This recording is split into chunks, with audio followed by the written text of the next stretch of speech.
මාධ්‍ය ආයතන වලට තර්ජනය කරන්න එන්න එපා. මේ බොහොම පාඩුවේ ස්වාධීනව වැඩ කරගෙන මේ මාධ්‍ය ආයතන වලට අත තියන්න එපා. මොකද මේ මාධ්‍ය ආයතන වලින් තමයි ගෝඨාභය ජනාධිපතිතුමා ප්‍රධාන අපේ ආණ්ඩුවට ගැහුවේ. ගොයන් කාලා වී කාලා ඊළඟට අර මේ තේගස් උස්සගෙන කරේ තියාගෙන ඇවිල්ලා පන්දම් පාලේ වෙලා මේ ඉන්න මාධ්‍ය ආයතන වලින් තමයි ඒක හොඳට උලුප්පලා පෙන්වන්නේ. හැබැයි අපි මාධ්‍ය ආයතන වලට අත තියන්න ගියේ නෑ. ස්වාධීන තනන් තිබ්බේ නෑ.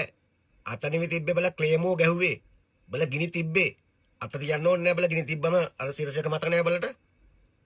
අරුන් ඇවිල්ලා ඔක්කොම ඇවිල්ලා කෙලිම එකක් ගහලා මිනිස්සුන්ට ඇදලා අරගෙන ගහලා ගිනි තියනකොට සිරසේවා ගිනි තියනකොට බලලා කොහෙද හිටියේ? ඒ මාධ්‍ය ආයතන නෙවෙයි මේ පොල් පැල් වෙලදී ගිනි තිබ්බේ නේවා. මුන් වගේ පිස්සෝ ඉන්නවනේ ඉතින් තවත් මචං. අනිත් එදා මේ උඩ ෆොටෝ එකේ ඉන්න ටික අඳුරනවා බලන්න තිස්ස කුට්ටි. මේ උඩ ෆොටෝ එකේ ඉන්න කට්ටිය අඳුරනවා නම් කියපන්කෝ.